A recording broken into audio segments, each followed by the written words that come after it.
The leader has to decide like how wide is the water flow, and then the recipient of that water flow has to say no mas or yep, got it. Everybody has to behave like adults in this relationship.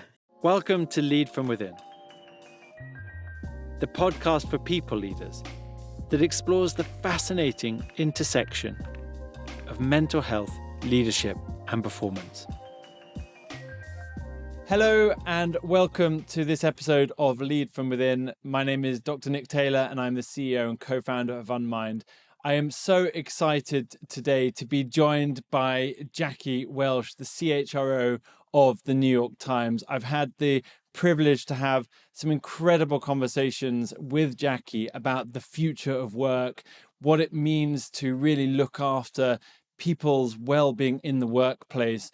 Jacqui is passionate about these topics and the intersection of the human experience and work, and has described her leadership mantra as leaving people and things better than when she found them. Jacqui, thank you so much for agreeing to join today's conversation. How are you? I'm doing well. Thank you for the invitation to be in conversation with you. I'm looking forward to it. So I have real studio envy today, and should have predicted that this might happen, given the New York Times. Now, the New York Times is one of the world's most recognizable and loved brands, an incredible source of news and culture for people around the world. But tell us, what is the New York Times on the inside? Tell us about the culture, tell us about the people, tell us about your role. I'm fond and oft to say that I have a crush on my work. It's quite something to work for an institution as old. I mean, frankly, it covered the Civil War. So, when you think about just how long it's been part, certainly, of American life, and to your point, over time, international life, and you think about basic things like the technology when it was just type, a printing press in presumably some sort of building format and limited distribution to now there's a global reach. So it's just an interesting, to me, artifact of a lot of things, the craft of journalism, the technology that drives the journalism, the coverage of the journalism. There are colleagues here who've been here long enough that tell stories about when the New York Times went to color and what an uproar that created, because we're the newspaper, we don't do color. And now can you imagine a paper without color, and now even video formats online? So it's also, I think, a story of progression while staying true to the immutables, which is all the news that's fit to print without fear or favor. So there's a historical piece of it. And then in terms of the culture, I like to think of the place in terms of pictures and frames. So in my mind, the journalism will always be the picture. It's why we're all here. And over time, the frame has gotten increasingly interesting by its own merits. So you've got the journalism at the center, but now you have games, you have cooking, you have an online review site, you have a sports entity. So the journalism continues to be the centerpiece, but the frame is getting equally interesting and ornate and having its own separate story in service to the journalism. So it's an interesting way that the paper is organized, and it certainly has implications for the culture as well. So the journalism culture is quite distinct and different from, say, the business culture writ large. So those are just a couple of my observations in my whopping 3 years here. And I imagine that expansive scope now, for the larger frame, as it were, is an indication of how society has changed and people's passions and interests and what they want to learn and read about, and also the desire for information across so many topics. Tell us about the workforce itself. Obviously, the journalists are one group, but there must be many other departments as well within the organization. Yeah, for sure. And, so I believe it's accurate to say that the Times has the largest journalism on record. We have, in the area of 2,000 journalists, which is significant, and are, of course, globally dispatched.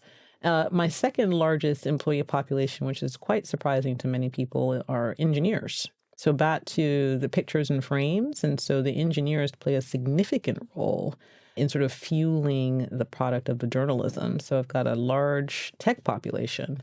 So that's a great example of where you've got very different cultures, right? So if you are, in my mind, if you're a journalist, your life's ambition is to come and write for the New York Times. If you're an engineer, maybe, but probably not. Right? Like this is one of many places that you could take your technical skills. And so it's having a mindfulness with respect to who joins the Times and why, and what we offer in terms of an employee value proposition to those different kinds of groups, right? So the motivation to work here can be quite different from employee population to employee population. There's something very interesting about that, and I want to come back to it in more depth, but there's something fascinating about the different groups within an organization and how those groups will attract different types of people and workers, and the cultures will then become distinct, and how you maintain multiple distinct cultures within a large organizational culture is a genuinely fascinating piece. And perhaps there's something around that engineering population and other groups within the organization as well, who are perhaps not journalists, but are drawn to the mission and drawn to the purpose, which we know is so instrumental in engagement and actually in sense of fulfillment and therefore well-being within an organization as well. Oh, without question. And I'll say two things. As you were speaking, two things sort of percolated to the top of mind. One is the need to be more expansive in terms of how we talk about culture, because people will ask the question, what's the culture of the organization? I'm like, well, there is a culture, but simultaneously there are pockets of other cultures. And sometimes that's harmonious and sometimes that's not. And I actually think that that's one of the challenges of, sort of business into the future, because bigger global footprints, the introduction of technology, like the very idea of culture needs to be re-examined for something that more accurately reflects what the business world is like now. And then to your point, Nick, and really anchoring into this idea of, I feel really fortunate to work for an organization that has such a clear and explicit mission. And that's not always the case. And I don't say this in a way to be disparaging to any other industry or any other employers, but it's easy to hop out of bed in the morning, high octane and really ready to go, because this is a mission-oriented organization. Like, seek the truth and help people understand the world. Like, I'm back to, I have a crush on my work. I really love that. And it comes across, and with a mission like that, it's hard not to have a crush on your work. I totally see that. So switching gear, we'll come back to talking more about the organization and your view on culture and employee well-being, etc. But I would love to take some time to learn about you and your journey. So tell me about you as a young girl growing up. Did you know that you wanted to go into what you're doing today, or did you? What was your childhood like? Yeah, we definitely have a similar curiosity in terms of origin stories. Like, my version of it is always like, did your work choose you or did you choose it? Right. So I am the only child of immigrant parents from Central America. And they're both still with me and still married, and I adore them and love them. And I would describe my childhood. I'm from a working class family, recognizing that immigrant status and socioeconomic status don't always travel together, but they did in my case. And my parents were quite young. They were 21 and 23 when they got married, and 23 and 25 when I was born. And so in many ways, we grew up together. And because I was first gen American, I was in many instances sort of the decoding mechanism from what they understood versus the reality of my own experience and being American and being able to say, well, here's what that means. So we grew up together. And so it's just a kind of interesting kind of relationship. And my parents are Panamanian, and in our culture, generally speaking, success is pretty much defined as lawyer, doctor, teacher, accountant, marry one, right? And so I grew up with a very sharp vision of myself being a physician, which to this day cracks me up, because at that point, there had been no physicians in my family. There was no Quinn medicine woman on TV. Like, I'm not sure where this came in, except for in the culture, these are one of the ways that you are successful. So I went to undergrad as a pre-med major, and at I guess that was the year between sophomore and junior year, did an internship with a a prestigious pharmaceutical company. And for the first time, Nick recognized like medicine is commerce like everything else, and that people will stay sick because there's no money to be made in making them well, and have what I now affectionately refer to as a premature midlife crisis. Like I had no plan B. I was going to be a doctor. Right. I saw myself carrying a black bag, living in a small town, making people well. And now all of a sudden I'm like, it's awful. It's not what they do. What am I going to do? And my parents are wonderful in many ways, and one of which is they know exactly when not to take me too seriously. And my mom said, college is about learning. Go major in something that you enjoy where you can learn. I was like, oh. So I went off and became an English major, which for practical purposes at that time was completely impractical. But because I worked all the way through college. I ended up working in a nonprofit organization that helped community residents get job ready. And that's where the bug of HR hit me. And I'll tell a quick story, and I can hardly ever tell it without just a little bit of frog in my throat. The very first person I found a job, came back to the office after he'd cleared his 90-day probation period. And this is an individual who had a GED, and it was with Yellow Freight Trucking Company was where I placed him. And he came back after he completed his 90-day probation period. He's open-faced crying, and he said to me, "Thank you for giving me a way to provide for my family."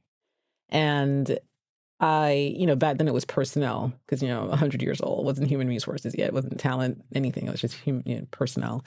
And I just remember, I want to be in personnel. I want to help people provide for their families. Like I was all on fire, and that feeling's never left me. So a lot of things happened between here and there. I went to grad school part-time at night to earn a Master of Science in Human Resources, spent the first 7 years of my career after undergrad in consulting, which to this day has been like the differentiator in terms of how I approach my work.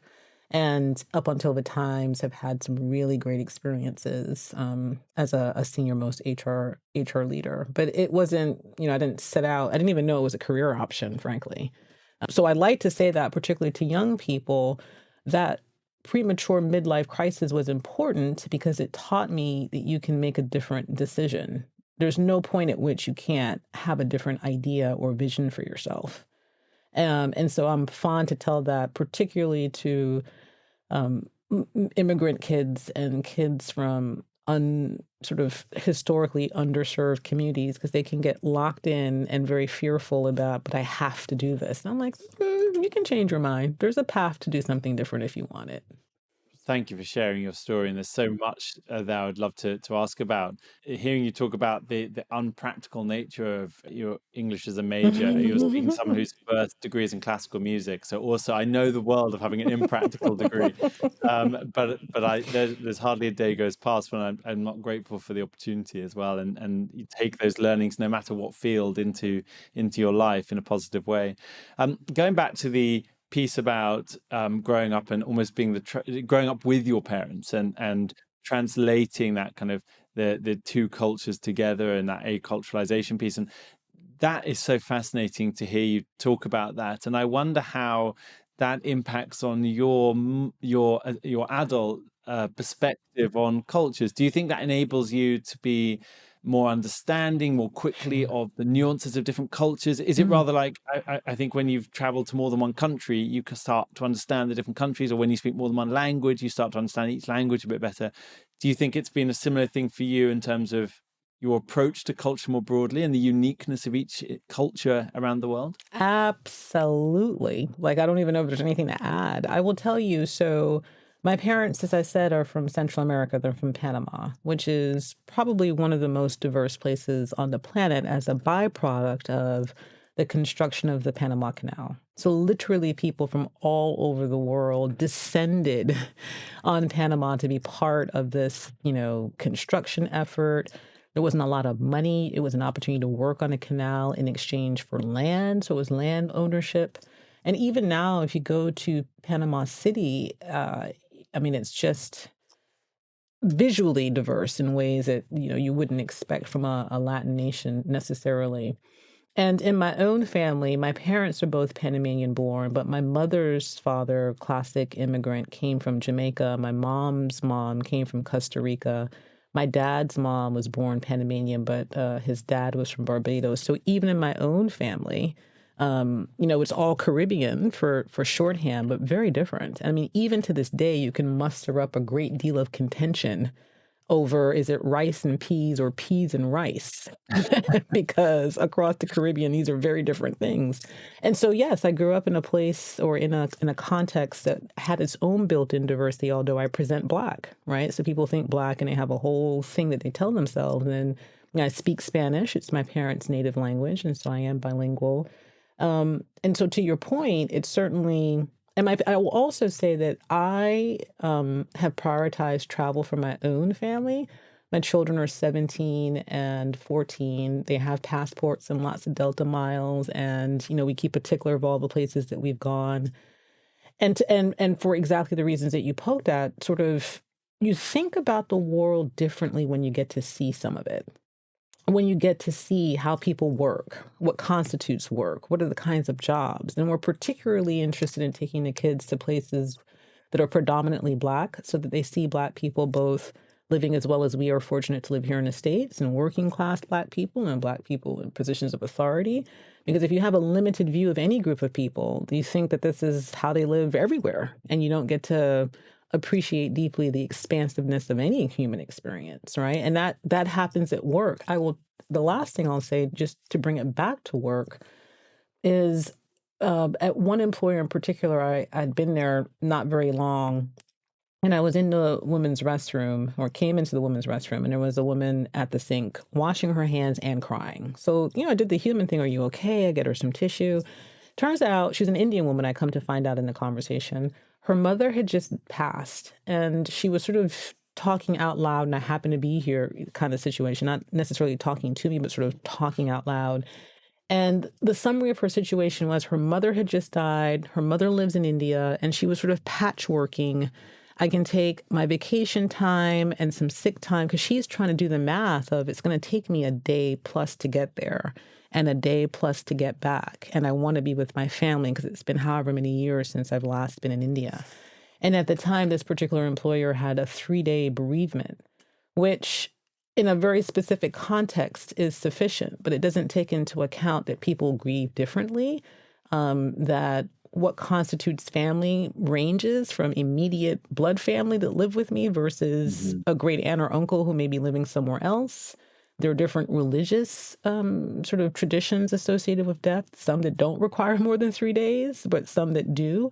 And so one of the very first policy changes I've ever made anywhere I go is I go, how many days of bereavement do we have? And it's always insufficient. I think 10 probably is insufficient, but it gets you closer to something that's manageable for more people. So that for me is a one-to-one correlation of my own lived experience now informs how I think about policy within the context of four walls of any institution.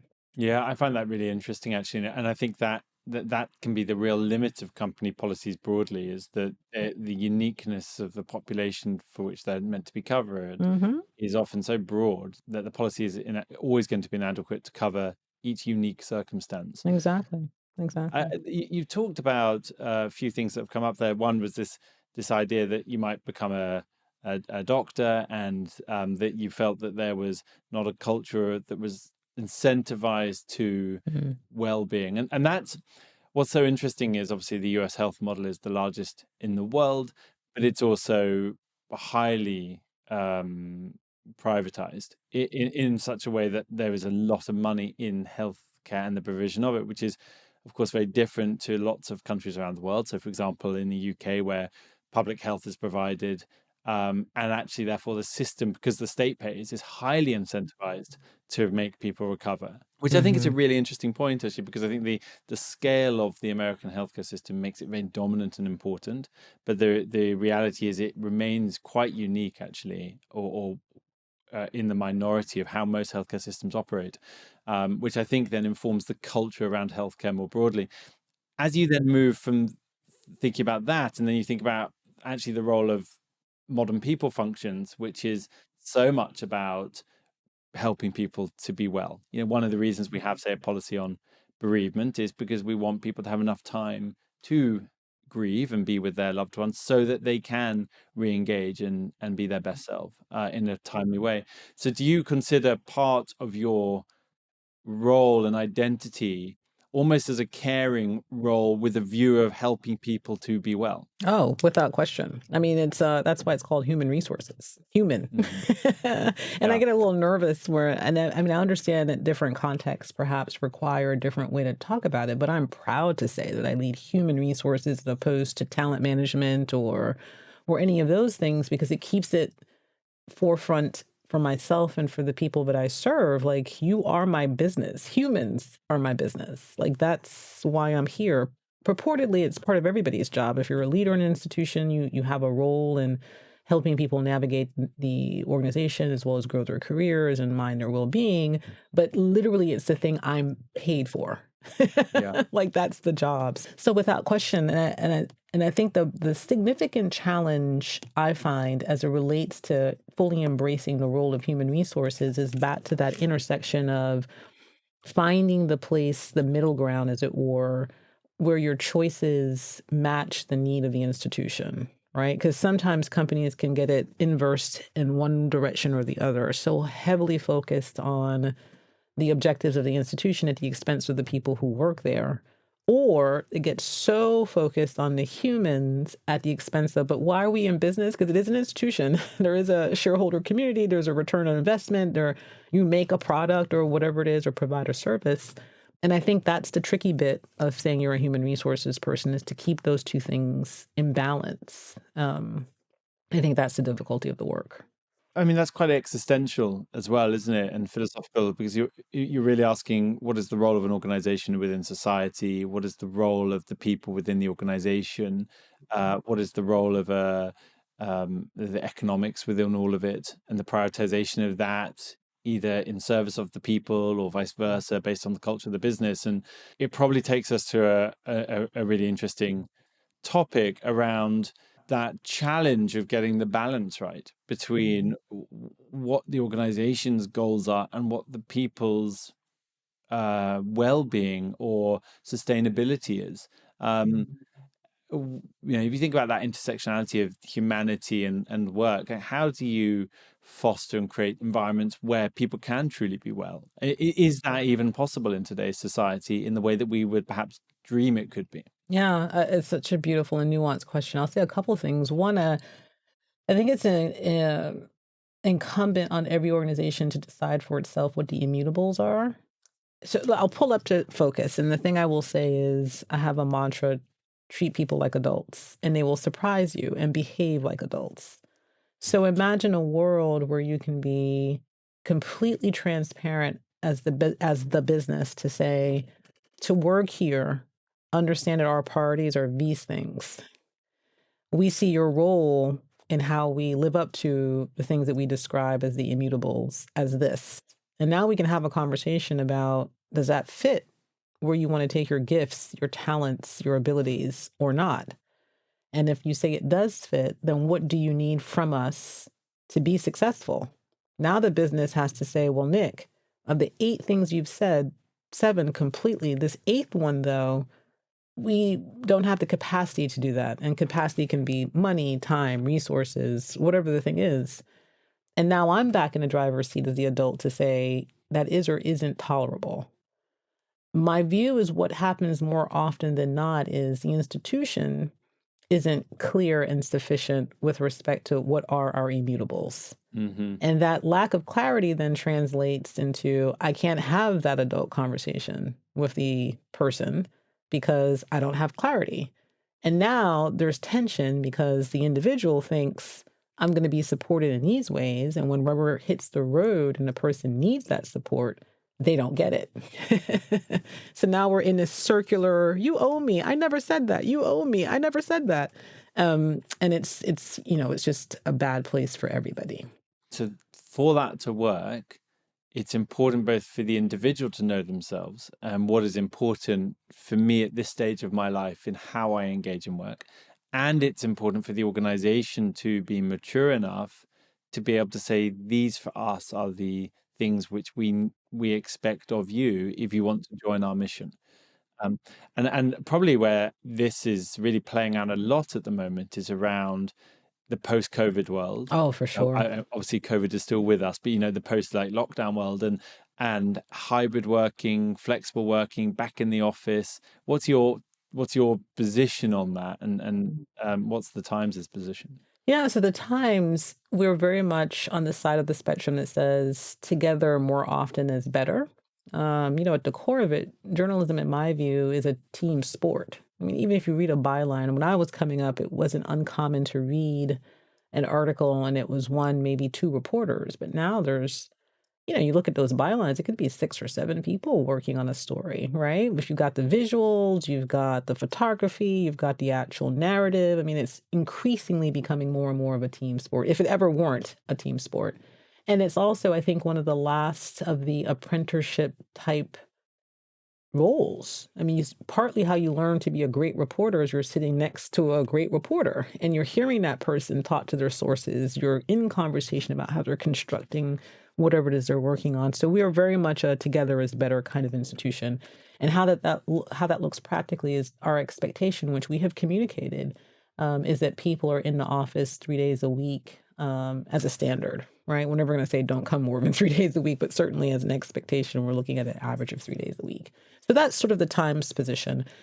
To my own thinking, I think partly you're right to poke at COVID, because I think COVID is the thing that cracked open this. Are you going to sort of define the immutables and stick to them or not?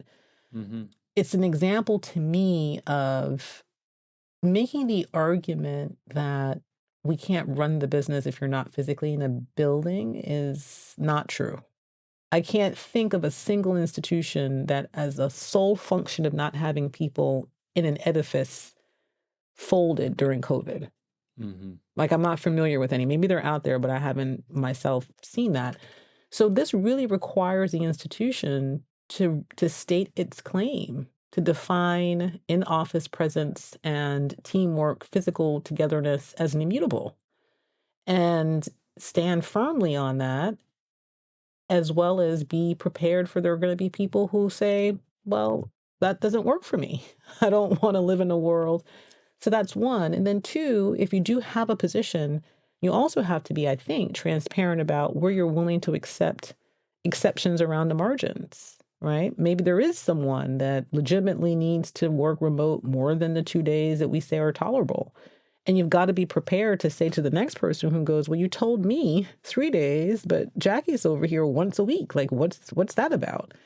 So, this whole idea of trying to impose equality in a way that is just not sustainable. But it requires, again, an organization to define the immutables, to set the standards, and then decide what appetite it does or does not have for exceptions around the margins.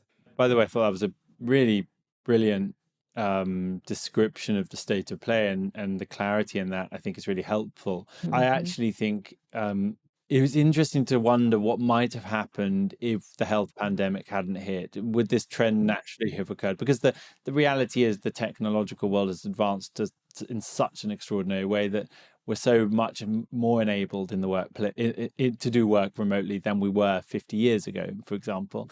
But it's also interesting because this world we're in today, there are clearly some organizations which are taking very strong stances of, look, we believe as a business, you need to be in the office 5 days a week. And then there are some organizations which are saying, we're now totally remote because we don't believe in the office. And that gives young employees, or any employee really, but people coming into the workplace for the first time, that gives them a decision to make. What do they want their career to look like? And they've always had that to an extent. Like if you work in healthcare or as a teacher, you're more likely to be in 5 days a week, or for example, in the police or the military. But historically, most officers have had somewhat similar positions. But now there seems to be quite a split in the working office culture.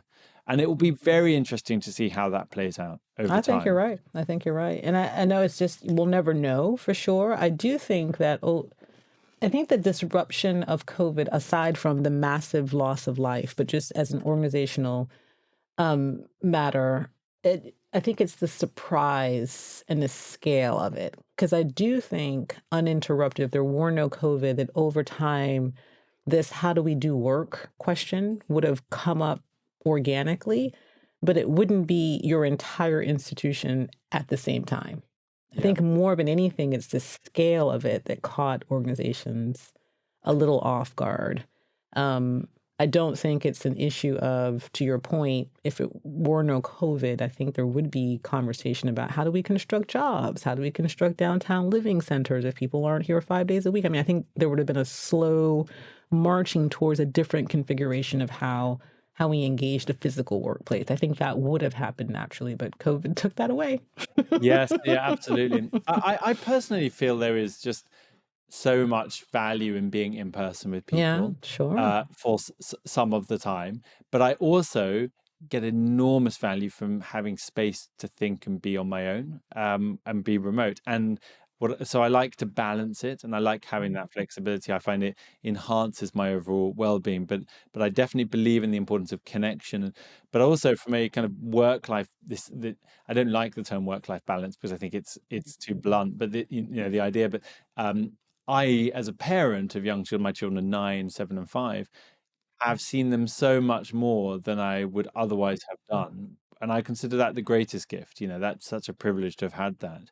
Um, and I think that it's interesting to think what would the experience be like had I not had that for my overall state of well-being. And I suspect I wouldn't be as happy, is the honest truth. And you wouldn't even know that you were unhappy. Like, that's the No, part. Like, exactly. you'd have Yeah, continued on whatever path you were on, unknowing that there was some other way to do it, right? I know. Yeah, The isn't that one thing, interesting? though, that I feel morally obligated and duty bound to acknowledge, though, is the return to office.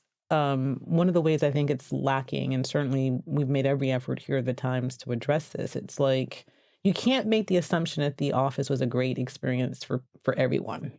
For Yeah. some people, being able to work from home, it's like, great. At least I have the comfort of home to sort of cushion or buffer what is not an optimal experience in the office. And there is something to be said about the democratization of even participation because of we all have the same number of or the amount of space in our box on screen. I can electronically raise my hand and so will not be passed over if I want to contribute. So there is something to be said about, let's not engage in sort of nostalgia of how great the office was for everyone, because that's not true, right? Yes, I agree. I agree. So for certain personality types, actually, a virtual environment can be really empowering for them. It's interesting as we're talking about the kind of the impact of world events on how we work. I wonder I know when you joined in your role, the world was you had COVID as a backdrop, you had the tragedy around George Floyd, you had an increasingly divisive political environment. Every leader had those, but there's something about the essence of what you do as an organization, and I wonder whether those stories and social narratives somehow permeate the culture in a deeper way in an ongoing basis, and that impacts on the work you do more because your people are more affected. It's not like, plenty of people say, "Oh, I've stopped reading the news." It's not like the New York Times can stop Hmm. reading the news. It's so embedded in the essence of the organization. Does that affect how you do your job? Yeah, it's such a great question. It's hard to answer because, to your point, I joined in January of 2021. So at the tail end of the height of lockdown, et cetera. And even still, I was here 6 months before meeting any of my colleagues in person, with the exception of my boss, who also lives in the DC area. And the funny story there is, the Times made the offer, and my boss, our president and CEO, lives in DC. I live in Virginia. And she said, "Oh, come to my house and you can sign sign your paperwork, and then we can have a toast." And part of me was like, yes. And the other part of me was like, lady, I don't know you. There's like a virus out there killing people. I don't know if I want to come to your house, but ultimately, the enthusiastic me prevailed. And I did go to her house, and we laugh even now because like all the windows are open. We're sitting far apart, and the whole deal. It just seems crazy now that we thought that would have saved us if either of us were sick. But it was 6 months after that before I met anybody else.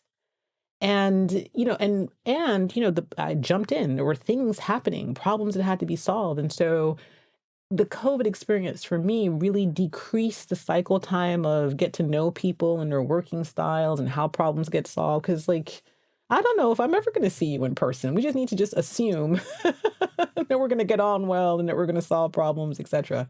So I do think that there's something to be said that hasn't really been talked about around the disruption of that, particularly for people who joined an institution during COVID and have no experience of pre-COVID. This is the way it used to be, right? And the Times hired somewhere in around 1,500 to 2,000 people during that time. And I'm always thinking about like, what's their experience? There is no before for them to reference. So there is that. Now, how it impacts the job, and you and I talked a little bit about this, and it's sort of, I think some people will hear this and think it's such an extreme corner issue. I don't know that writ large we have appropriately grieved COVID. I just don't, right? Like I am close to people who died. I see the wreckage, of their what feels like a premature departure from life because of this virus. And we went, at least here in this country, we went so quickly come back to the office, almost in a fervor in some ways, like that would somehow fix all that got broken during the time that we couldn't be together. Yeah. And so I wonder if there's ever going to be a moment where there's this sort of collective, can we just pause and process what just happened? Because a lot has happened. So I don't think that has happened. I'm always watchful for, are there flare-ups? We look at employee surveys and exit interviews. Like, is there any evidence that this is bigger than the individual and has something to do with not creating space to appropriately mourn this thing that happened across the globe? So it's a little bit of a corner issue, but it's there always kind of like flashing a mild yellow light to me. I actually think that's a really interesting topic, and that collective trauma from the experience. And I think when we talk, like you referenced earlier, when you talk about it theoretically, the impact that it had on societies, it becomes quite removed and abstract, and we can talk about some of the positives that emerged from it. But the reality is there was an awful lot of trauma and fear and loss, and change and disadvantage that came from it all, and all of these kind of negative things as well. In raising young children, one of my children's quite shy, and I don't know whether that was caused by just not experiencing lots of people as a young person, or when you're trying to benchmark educational standards of children, is that because actually they're not reaching the requirement, or is it because they missed out on an important educational period? And there's a whole I think really every generation you look at, we know that there's young people, it might be education, for people coming into the workforce, it might be an opportunity to meet really important peers or mentors or future partners, or for perhaps older people, perhaps more vulnerable to loneliness, it might be greater sense of isolation. I have a sister with Down syndrome. Her mental health deteriorated dramatically during the lockdown because she wasn't able to see people, and it had a really big impact. So I think you're absolutely right. I think there is a collective trauma there, and whether we ever have an opportunity as a society to breathe and kind of like, wow, I don't know whether that will ever come about, because what's seemingly happened since then has been one thing after another. It's been a very stressful time, and of course we've seen that impact on the mental health data globally. The mental health crisis, which is pandemic levels really, which is obviously very multifaceted, but we do see very high levels of unhappiness and unwellness in mental health, which is interesting. I'm not surprised to hear that at all. I mean, there's no memorial. The number of people that died across the globe is equivalent to however many wars, right? And there's no memorial. There's not a wall anywhere. There's not trees. There's just no acknowledgement of the impact of the loss of life. I remember here in the States when we hit 100,000, and I was watching CNN, and Wolf Blitzer was like, the death toll is at 100,000. I remember looking out into my backyard and thinking, there should be some kind of cataclysmic event. Something should be on fire. There should be mayhem outside of my window if 100,000 people have died in this. And there was nothing. Like, it was a perfect day, and I have tools. Like, I'm a big mental, like, find your tools. I pray. I've got my meditation practice. I journal, and I thought, what would I be if I didn't have a place to process this thing? Because I'd never experienced anything like it. So I do spend a lot of time just thinking about that. And even to your point about children, you have I mean, I just never really fully appreciated how you experience a person includes their whole face. Mhm. Right? Like I met people who I'd only ever seen with a mask on, and then you meet them without their mask, and it's almost meeting an entirely new person. Yeah. Where are you processing that? Like, where are we leaving room for? I've been reintroduced to somebody because you look completely different now, but I have access to your full face. Yeah. So I do think that there needs to be some intentionality around time, patience, and maybe some form of intervention to help people like take a minute and where are you on the spectrum of having recovered from this or incorporated in a way that's healthy? I think that's what's driving the uptick in mental illness and unwellness is because people don't even have the words necessarily to attach. And the further away we get from it, I think there's going to be an increasing concern. Like if I say it's about COVID, people are going to look at me like, are you kidding? And that's behind us. Um, anyway, that's a whole other podcast. Yeah, no, it is, but it is really interesting. The other thing I think, I'm a pretty extroverted person that loves to be around people, but I definitely get more tired more quickly now in social events than I used to. I'm very struck by it. Same, same. Yeah, same for you as well. Well, I'm accused of being like borderline psychopath because I have such a low need for social affiliation to begin with, right? But now even like, I'm so tired, and it's like 7 o'clock. But I don't know if that's Yeah, yeah. age. I don't know if that's it could be anything. But yes, I find that I do have a lower threshold for. Yeah, it's interesting. I hadn't attached it to COVID, but that could be part of it. I do wonder, and I know other people that say similar things as well. It leads naturally into asking about well-being at work. When you hear, it's obviously been a topic that's been very much in the front and center of the world of HR and people leadership for some time now. When you hear well-being at work, what makes you think that's exciting, and what makes you think that doesn't sound like a sensible approach? One, I'm happy that it's even a topic. But two, I am concerned at the positioning of it.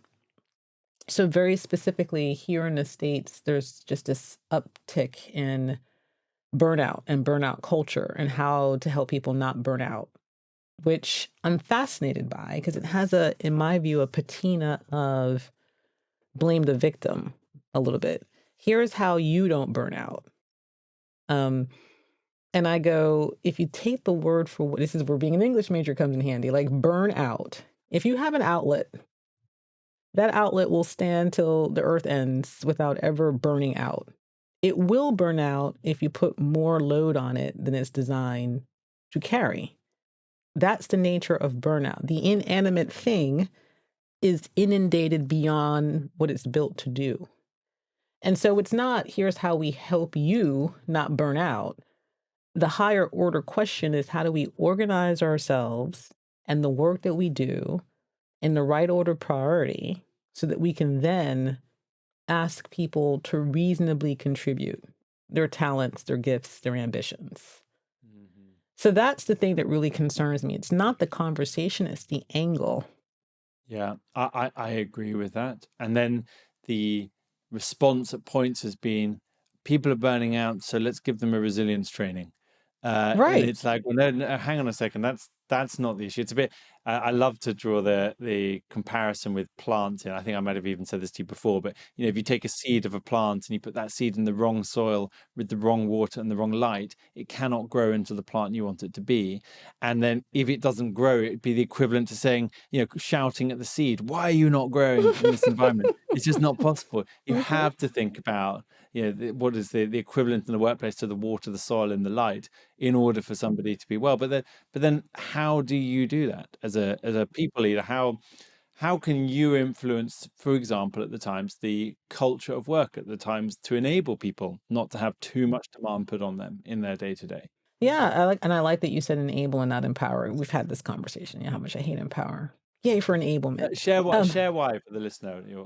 So the whole idea of empowerment, it goes back to I have no agency. I have to wait for someone to come and give me agency, which I think is anti-diversity. It's just like until someone comes along and benevolently says, "You are empowered, Nick, to go and create like, where is the sense of agency and ownership?" When I lead my folks, I'm always, what do I need to get out of the way so you can do your best work?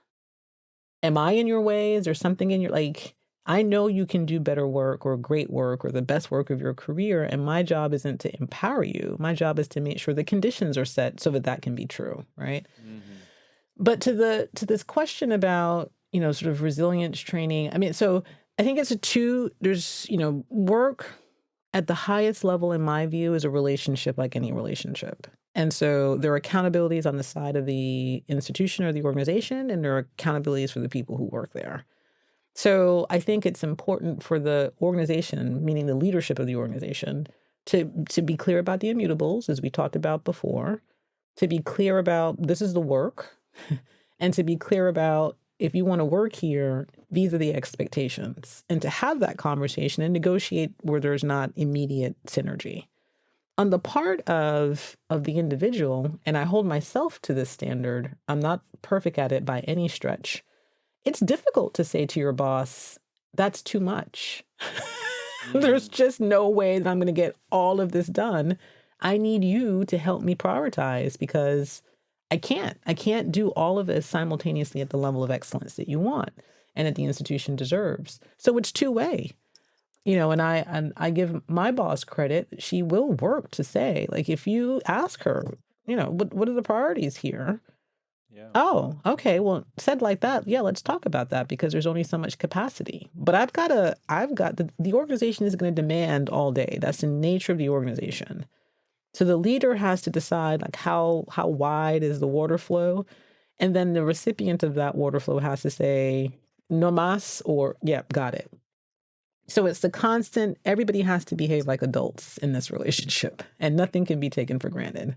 I'm very much in favor of that adult to adult relationship. And I think that some of the historic ways in which well-being has been approached, when it's been quite employee focused, i.e.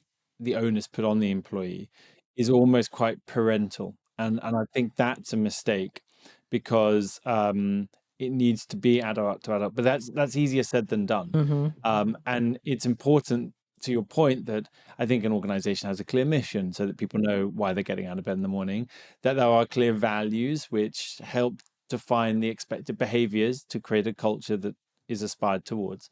And then critically, that there is enough psychological safety in the relationship within teams and with your manager to be able to have the type of conversation you've just kind of outlined. But the challenge is, for you and I, who might be naturally very inclined towards being people first and thinking about human beings and the experience of humanity, etc. That's not true of everyone. Not everyone is a natural people person. They have other, like, incredible skills. So there's something about helping create leaders who can foster environments where people can have conversations about work balance, for example. But that's not easy to necessarily do. Do you agree with that leadership role being key? For sure, 100%. And I would add then to organizations, in terms of defining who they are, is the human experience an immutable or not? Because if it's not an immutable, then there's no point.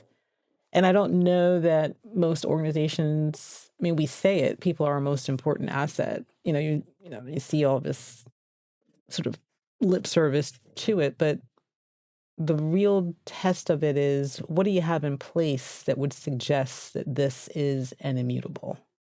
So that is interesting, isn't it? So I think that as a topic, we need to move beyond, well, we care about the people in our business because we're nice. Mm-hmm. Like that for me isn't good enough, because the problem with it is that if that's the level it's at, then it's not a strategic imperative for the organization. It's optional. And exactly. And what needs to happen is, if we're saying, well, our people are our best asset, which I think is a commonly held or commonly spoken statement, but perhaps without then the layer underneath and being uncovered to explain why. And I would, if someone asked me, I would say, well, it's because fundamentally, if you want your organization to perform in an optimal way and to achieve its goals, the people within it seeking to achieve those goals need to be enabled? Do they need to be well? And I think when you draw, so it's not just about we care, it's we care because we're human and we're nice and we're good and it's part of our culture, and we care because we recognize in order for you to be able to do your best work, we need to actually look after you really well, which is similar to how, for example, sports teams would operate. Like, I think the top sport, I'm not a great sports person, but I think top sports teams will always have a set of health experts around each player because they recognize by doing so that player will ultimately perform at their best level. It's the perfect example. All the enabling tools, the dietitian, the nutritionist, the workout partner, the right foods, the right bed, the hot bath, then the cold bath, like all the things to make sure that you're able to perform. And, back to my earlier point, like you can't have it be so extreme where, all the resources are right, like, because the businesses aren't a sports franchise, but somewhere between all the things for all the people and nothing at all. And then the second thing becomes all the right things for as many people as is possible, to your point, that you can't. I'm a pragmatist. I'm a, sort of pragmatic optimist. It'd be great to have a workplace where every need was met, but that's not practical. But what is practical is what works best for as many people. And for the people that you can't capture in that net, to own that, to say, we can't come down to this level of detail for whatever the reason, right? But to make the good faith effort to do the things that are in the best interest as for as many people as is possible. Like that should be the objective. I love that. And I guess the reality is, to make that true, we need to engage our most senior leaders. We need our CEOs, our executives talking about this topic. We need our people leaders to be enabled. We need to be providing everyone with the right tools. We need our mission, our values, etc. And so it's a multifaceted, strategic piece of work, well-being, versus a benefit that gets thrown in with beanbags in the office, where I think it was a few years ago. Do you see, two questions, do you see well-being and becoming more strategic now? And do you see the CHRO role becoming more strategic within companies because of the recognition of the importance of well-being? Too soon to tell on the latter, but I absolutely think I'll give you an example of why I think, yes, HR is becoming more strategic. And it's from the Times, not because it's perfect, but because obviously I know the details of it. I'm sure there's other really great work elsewhere. But our total rewards leader recently brokered a partnership with the DART Institute. And the DART Institute works with journalists because there is a specific kind of trauma for journalists who are in war zones or who have a beat that's ghastly and gory and not on the bright side of reporting, right? And has upgraded our standard issue employee assistance program to now include a component that's specific to journalists and their craft. That's strategic. Everybody has the EAP in this country. Like you get no points for that. But to really think about what are the component pieces of that EAP. Even our counseling providers, we've done a lot of work to make sure that we have a diverse set of clinicians on our roster, because the data tells us that I'm more likely to seek help if the person providing that help looks like me. I can make some assumptions about them understanding where I am in my life. So yeah. And I think that all of those things are proof points of, yeah, you can even take stale things that we've done forever and think about them more strategically. It doesn't even require new thinking. It just means optimizing what you already have in your toolkit. Yeah, thank you. That's a lovely example. I'm very mindful I've taken up a lot of your time, so I just have a few more questions I'd love to ask. One is, how would you describe yourself as a leader? Like, what do you like to? How do you like to lead your team? I'm the most reluctant leader I've ever. I'm always shocked when people are like, "So what do you think?" Oh, I'm supposed to have the answer here. Even with my own children, I'm like, "Oh, they think I'm the adult. This is interesting." I think it's more of a title. I think what I'm reluctant about is to embrace the idea of leader in a title, because I do think it sort of, in a weird way, sets up a prototype that's not often true. I've seen leadership in the least likely places, and you wouldn't necessarily look at the person who's embodying leadership qualities and say, oh, that's a leader. So I just, the word it's become more about the form than the substance.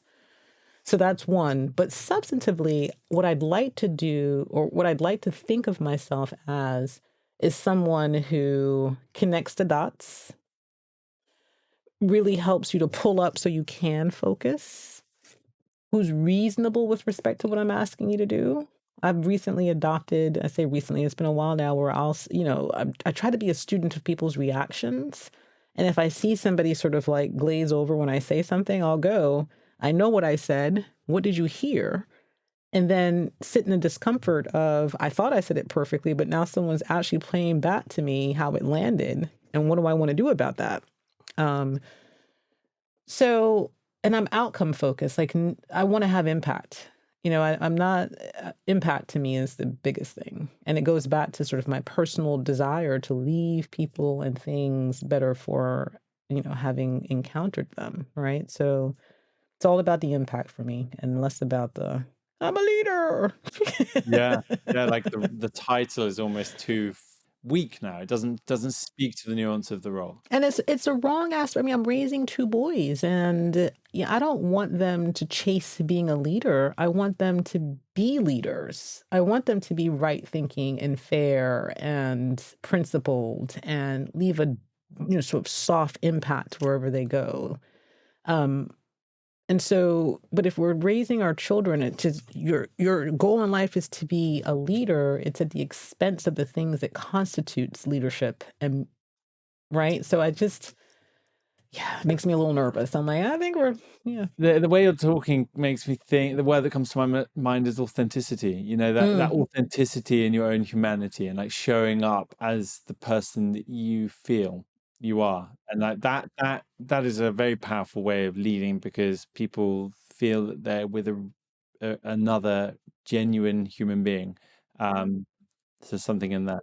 I've never been called one, and I'm so surprised by how touched I am to Oh, be acknowledged as a genuine human being. I would love to ask you my final question, which is, as we look forward over the next 5 or so years, or let's say we look forward to 2030, how do you envisage the world of the CHRO, or the role of people functions, HR functions, changing and evolving in the world and in the workplace? So I had been afraid, literally, of the 5-year question, because if you'd asked me in 2015, I wouldn't have said that there was going to be like a scourge that just, right? So I'm always like, oh, that's a little too far out. But as it relates to the function, you said it, Nick. It's what is it strategic? I think over time the function gets more and more strategic, and it has to, because of the changing nature of trends, and people are living longer. They have more expectations to continue working. You've got all kinds of ways that people, ride share, like these fractional communities, like what constitutes work. Like there's a lot of things happening with people that will fundamentally shift what is work, and how do you pay for work, and how do you support people. So I do think the function is going to get more strategic. So I think there are a couple of things. One, I think we have to come to peace with this requirement for 4-year degrees. I think that's a big question mark. One, because of the practicality. There are people who, they get certificates, they learn on the job. The nature of work is changing such that, social media manager as a job happened before there was a social media major at any institution. So technology is working or moving so quickly that people will form cottage industries around it, and the institutions then go, we should teach a course on that. I'm like, what's to teach? They're already doing it. Like, what's the value proposition? So I do think we have to think, what are the requirements? Where do we expect people to get these requirements? I think also most organizations, unless you're in a newsroom at the Times, and this is the place that you want to come and do your best work until you die, we have to get more comfortable. Nick Bloom here in the States at Stanford does, this longitudinal study about tenure literally going down year after year. So this whole idea of me staying someplace till the end is becoming less and less true. It's still incumbent on organizations to make it so that people can grow their careers in a place, but we do need to be realistic about what's the tenure that we can expect. Does every role require a lifelong commitment? Are there roles where we're okay with a more rapid rate of retention and attrition issues? How are we going to pay people? People working longer, there's going to be an insurance component to that. As people age, they have more medical needs. So I do think that the changing demographics of the working population are between that and technology are moving so quickly and converging that the function has to get more strategic. Or else there will, like, I'm not sure what the alternative is. And it can't just be around the margins. It has to be at the root of, do any of the things that we do still make sense? And if they don't, we should stop doing them. If they do, we should do them better. And then what are the new things that we should be doing? I love that piece as well around education, by the way, going back to that, the way you started, because it can be such a barrier to entry. And it's such an unfair system. You know, the accessibility to education is so weighted against so many people. And actually, like you say, sometimes it's simply not needed to do some things, and sometimes just it doesn't really matter. People can be absolutely brilliant and have never completed their, even their school or their university college. So I totally agree with that, and I think the ever increasing strategic aspect is something that I really am excited about, because I to our earlier conversation, if our people are our most valuable asset, and if we want humanity at work, then if the people leadership is not strategic, how can we achieve those things? Jacqui, thank you so much for your time today. It's been an absolute pleasure speaking with you. If you've enjoyed this podcast, you can listen to our other episodes and subscribe for future shows wherever you get your podcasts. And please do feel free to share this episode with friends, families, and colleagues. Let's lead from within and create happier, healthier communities at work. Thank you so much.